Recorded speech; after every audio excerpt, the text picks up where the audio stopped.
کہانی حرم کی پھر دوبارہ دہرائی جا رہی ہے۔ کہا رائے بتاؤ، 10 کے 10 بیٹوں نے گردن خم کر دی۔ کہا ایک بیٹے کو ذبح کرنا ہے، کہا جس کو چاہو۔ کہا نہیں، میں قرعہ ڈالتا۔ جب قرعہ ڈالا تو حضرت عبداللہ کے نام قرعہ نکل آیا۔ فرشتے پھر دم بخود تھے، مالک تو نے اس کی پشت میں امانت رکھی ہے اور آج اس کو بھی ذبح کیا جائے گا۔ کائنات پر پھر کوہرام مچنے لگا۔ حضرت عبد المطلب آستینے چڑھا رہے ہیں، ہاتھ کے اندر چھری ہے۔ یہ خبر پورے مکے میں پھیل گئی، سارے سردار دوڑے آئے۔ کہا عبد المطلب یہ رسم تو نہ ڈالو، اس کا ادا کرنا مشکل ہو جائے گا۔ کہا میں نے کعبے کے رب سے یہ منت مانی تھی اور اللہ نے وہ منت پوری کر دی۔ اب میں تو جب قرعہ نکالا تو میرے اس فرزند کے نام قرعہ نکل آیا، میں اس منت کو ہر صورت میں پورا کروں گا۔ لوگ اکٹھے ہو گئے، منت سماجت کر رہے ہیں، لیکن حضرت سیدنا عبد المطلب ہر صورت میں اپنی اس منت کو پورا کرنے کے لیے مصر ہیں۔ پھر کہا کہ حجاز کی حرافہ اس کے پاس چلتے ہیں اور جا کے اس کے سامنے یہ مسئلہ رکھتے ہیں۔ بعض نے لکھا کہ حجر کی کہنا کے پاس جاتے ہیں۔ با اختلاف روایات وہ حجاز کی حرافہ کے پاس پہنچے۔ جب اس کا پتہ کیا تو وہ خیبر میں تھی، تو اس کے پاس سارے سردار اکٹھے ہو کے گئے کہ اس طرح ہمارے سردار نے منت مانی تھی، تو اب وہ بیٹے کو ذبح کرنے کے لیے تیار ہے، تو تم بتاؤ کس کے بارے میں ہمیں کیا کرنا چاہیے۔ اس نے کہا کل آنا، میرا تابعی آئے گا تو میں اسے پوچھوں گی، جو مجھے کہے گا میں تمہیں بتا دوں گی۔ اگلے دن یہ سردار پھر اس حرافہ کے پاس پہنچے۔ اس نے کہا کہ میرا تابعی آیا تھا، پہلے تم یہ بتاؤ کہ تمہارے ہاں کسی شخص کی دیت کتنی ہے، جو شخص مقتول ہو اس کی دیت قاتل کتنی دیتا ہے۔ انہوں نے کہا 10 اونٹ۔ کہا جاؤ پھر ایک طرف 10 اونٹ رکھو اور ایک طرف عبداللہ کا نام رکھو اور قرعہ ڈالو۔ اگر 10 اونٹوں کی طرف قرعہ نکل آیا تو 10 اونٹ ذبح کر دینا، اور اگر عبداللہ کی طرف نام نکل آیا پھر دوبارہ 10 اونٹ ادھر اور رکھنا، 20 رکھنا، اور اس طرح اونٹ 10-10 بڑھاتے جانا۔ جب قرعہ عبداللہ کے نام سے ہٹ کر اونٹوں کی طرف نکلا تو پھر اتنے اونٹ ذبح کر دینا۔ میرے تابعی نے یہی حل بتایا ہے۔ کہا ٹھیک، آئے اور آ کے ساری بات سنائی۔ 10 اونٹ ایک سمت رکھے گئے اور حضرت عبداللہ کا نام ایک سمت رکھا گیا۔ جب قرعہ نکالا تو حضرت عبداللہ کے نام نکلا۔ پھر 20 اونٹ رکھے گئے، پھر قرعہ نکالا تو حضرت عبداللہ کے نام نکلا۔ پھر 30 اونٹ رکھے گئے، قرعہ حضرت عبداللہ کے نام نکل رہا ہے۔ 40 اونٹ رکھے گئے، 50 رکھے گئے، 60، 70، یہاں تک کہ 100 اونٹ رکھے گئے۔ 100 اونٹ جب ادھر ہو گئے، اب قرعہ نکالا تو اونٹوں کے نام نکل آیا۔ سارے خوش ہو گئے کہ اب قرعہ اونٹوں کے نام نکل آیا، عبداللہ کی جان بچ گئی۔ لیکن حضرت عبد المطلب فرمانے لگے کہ میں ایسا نہیں کروں گا۔ کہا کیا کرو گے؟ کہا ایک مرتبہ نکلا ہے، 3 مرتبہ قرعہ ڈالو۔ اگر تینوں مرتبہ عبداللہ کے نام کی بجائے اونٹوں کے نام نکلا تو پھر میں سمجھوں گا کہ اللہ کی طرف سے یہی مرضی ہے، ورنہ میں اپنے بیٹے کی گردن پہ چھری رکھ دوں گا۔ اللہ اکبر! مکے کے اندر سردار بھی دعائیں مانگ رہے ہیں۔ اللہ اکبر! ام ایمن بھی دعا مانگ رہی ہے، مکے کے پربت دعائیں مانگ رہے ہیں، کائنات کا ذرہ ذرہ دعائیں مانگ رہے ہیں۔ قرعہ جب ڈالا گیا تو دوسری مرتبہ بھی قرعہ اونٹوں کے نام نکلا۔ اب تیسری مرتبہ جب قرعہ ڈالا گیا تو ہر ایک کا دل دھڑک رہا ہے۔ حضرت عبد المطلب تیار ہیں۔ کہا اگر تیسری مرتبہ بھی قرعہ اونٹوں کے نام نہ نکلا تو میں اپنے بیٹے کی گردن پہ چھری پھیروں گا، چونکہ میں نے کعبے کے رب سے منت مانی ہوئی ہے۔ جب تیسری مرتبہ قرعہ ڈالا گیا تو وہ بھی اونٹوں کے نام نکلا۔ 100 اونٹ ذبح کر دیے گئے۔ حضرت عبداللہ جو کہ حضور کی امانت کے امانت دار تھے، ان کی زندگی محفوظ ہوئی۔ حضور علیہ السلام فرمایا کرتے تھے آنا ابن الذبیحین، لوگوں میں 2 ذبیحوں کا بیٹا ہوں، ایک ذبیح اسماعیل علیہ السلام ہے اور ایک ذبیح میرے والد حضرت عبداللہ رضی اللہ تعالیٰ عنہ۔ جلدی سے حضرت عبداللہ کی شادی کی گئی۔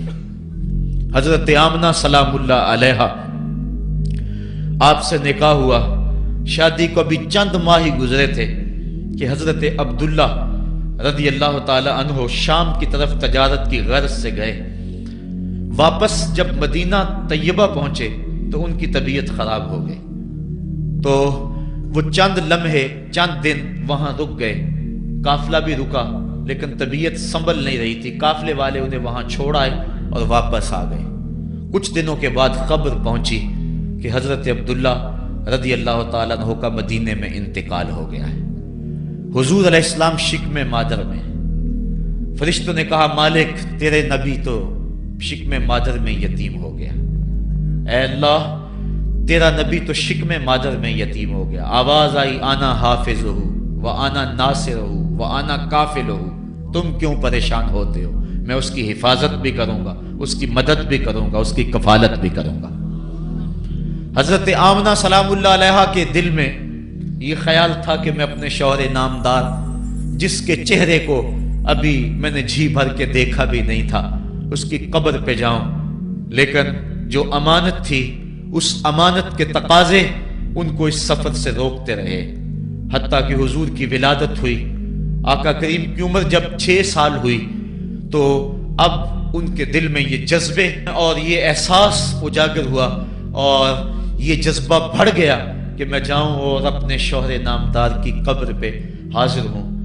حضرت آمنہ سلام اللہ علیہا آپ اپنے نونہال فرزند کو لے کر ام ایمن جو کہ حضرت عبداللہ کی کنیز تھیں ان کو لے کر آپ پہنچے مدینہ المنورہ۔ کچھ عرصہ گزارا، اللہ کے محبوب علیہ السلام کو کسی یہودی نے دیکھا تو اس نے یہ خبر گرم کر دی کہ وہ جو موعود نبی ہے جس کا وعدہ ہماری سابقہ کتابوں میں ہے وہ یہی ہے۔ لوگ جوق در جوق دیکھنے آنے لگے تو حضرت آمنہ پریشان ہوئی اور جلدی سے وہ مکے کی طرف عازم سفر ہوئی۔ ابھی مکے سے 150 کلومیٹر کا فاصلہ باقی تھا کہ ابوا کے مقام پر حضرت آمنہ سلام اللہ علیہا کو سخت بخار ہو گیا اور حضرت آمنہ سمجھی کہ یہ میرا بخار جان لیوا ثابت ہوگا، تو انہوں نے ام ایمن کو بلایا، کہا لگتا ہے کہ یہ بخار میری موت کا باعث بنے گا، میں تمہیں وصیت کرتی ہوں کہ میرے بیٹے کو بحفاظت امیر قریش عبد المطلب تک پہنچا دینا۔ اور اس کے بعد حضور کو حضرت آمنہ نے بلایا، اپنے سامنے بٹھایا، سر پہ ہاتھ رکھا۔ حضرت آمنہ حضور سے کچھ باتیں کرنا چاہ رہی تھی۔ وادی ابوا کے اندر یہ منظر بڑا دلگداز تھا۔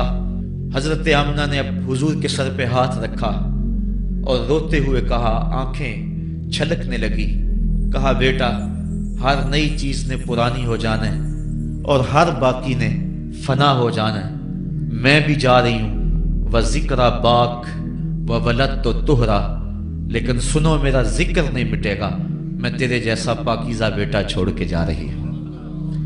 یہ آخری لفظ تھے حضرت آمنہ سلام اللہ علیہا کے۔ اس کے بعد حضرت آمنہ سلام اللہ علیہا آخری ہچکی لی اور حضور سے ماں بھی جدا ہو گئی۔ آقا کریم علیہ السلام نے اپنی والدہ کو وہاں دفن کیا ام ایمن کے ساتھ مل کے، جیسے بھی ہو سکا۔ وہ کیا کسی نے کہا تھا تجھے کن پھولوں سے ہم کفن دیں، تو جدا ہی ایسے موسموں میں ہوا جب درختوں کے ہاتھ پھولوں سے خالی تھے۔ آقا کریم کی آنکھیں چھم چھم برس رہی ہیں۔ حضرت ام ایمن حضور کو اپنے ساتھ چمٹا لیا اور مکہ المکرمہ پہنچ کے حضور کے دادا کے سپرد کیا۔ 2 سال تک وہ حضور علیہ السلام کو اپنی کفالت میں انہوں نے رکھا۔ کعبۃ اللہ کے سائے میں ان کی مسند بچتی تھی اور ان کے بیٹوں میں سے اور قوم کے کسی فرد کو یہ ہمت نہیں ہوتی تھی کہ اس مسند کے اوپر بیٹھے، دور ہٹ کے بیٹھتے تھے، لیکن حضور جب آتے تو اس مسند کے اوپر چڑھ کے بیٹھ جاتے۔ حضور کے چچا اور حضور کے دیگر عزیز و اقارب کہتے کہ بیٹا نہ چڑھو، تو حضرت عبد المطلب کہتے رہنے دو، یہ بڑی شان والا بیٹا ہے۔ ان سے محبت کرتے، ان کو اپنے ساتھ سلاتے 8 سال کی حضور کی عمر ہوئی کہ امیر قریش کا بھی انتقال ہو گیا۔ ابن حشام نے لکھا ہے کہ جب امیر قریش کا انتقال ہوا تو سوگ میں مکے کے بازار بند ہو گئے، پورا شہر جنازے میں امٹ آیا، لیکن 8 سال کا بچہ تھا، بلک بلک کے رو رہا تھا۔ آج وہ سایہ بھی اٹھ گیا۔ پھر چچا کی کفالت میں گئے اور انہوں نے جس انداز سے کفالت کی اور محبتوں کا ثبوت دیا وہ الفتوں کی ایک لمبی داستان ہے۔ 40 سال کی عمر ہوئی تو اللہ تعالیٰ نے حضور علیہ السلام کو نبوت کی ذمہ داریوں کے اعلان اور لوگوں تک پیغام حق کے ابلاغ کا حکم دیا۔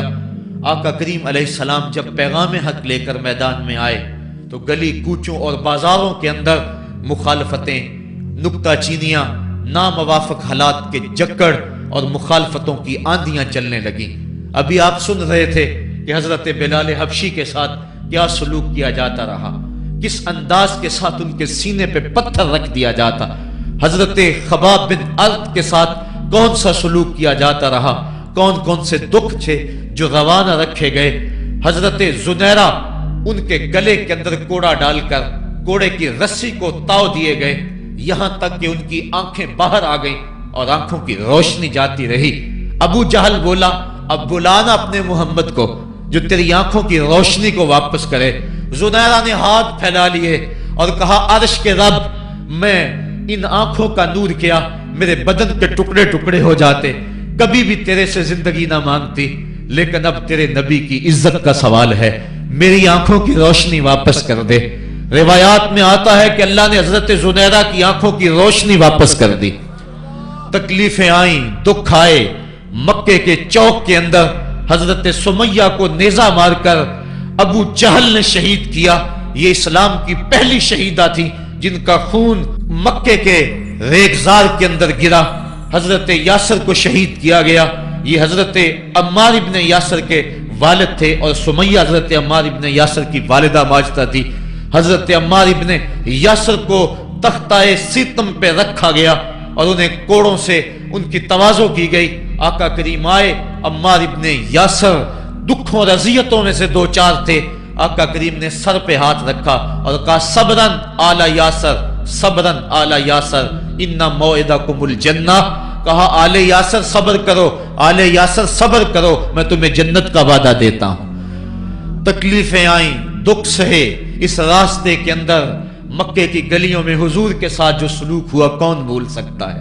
کبھی کانٹے بچھ رہے ہیں، کبھی حضور کی راہوں میں گڑھے کھودے جا رہے ہیں، کبھی اوجریاں ڈالی جا رہی ہیں بدن اطہر کے اوپر۔ ابو لہب اپنے گھر کا کوڑا اٹھا کر حضور کی دہلیز پہ ڈال جاتا ہے۔ عقبہ بن ابی معیط حضور کے گلے کے اندر کپڑا ڈال کے اس کو تاؤ دیتا ہے۔ حضور فرماتے ہیں جتنے دکھ اس نے مجھے دیے کسی نے نہیں دیے۔ اذیتوں کی داستانیں رقم ہو رہی ہیں۔ آقا کریم علیہ السلام کے شفیق چچا بھی انتقال کر جاتے ہیں۔ جب گھر آتے تو اپنی زوجہ حضرت خدیجہ الکبریٰ سے دکھڑے کہتے، وہ بھی انتقال کر جاتی ہیں۔ اس سال کا نام عام الحزن رکھا جاتا ہے، دکھوں کا سال، مصیبتوں کا سال۔ آقا کریم بہت دل برداشتہ ہوئے قوم سے، پھر سوچا چل طائف چلتا ہوں اور طائف والوں کو پیغام حق دیتا ہوں، شاید میری آواز پر وہ لبیک کہہ دیں۔ 1 مہینے کا سفر کر کے حضرت زید بن حارثہ کو ساتھ لے کر طائف پہنچے۔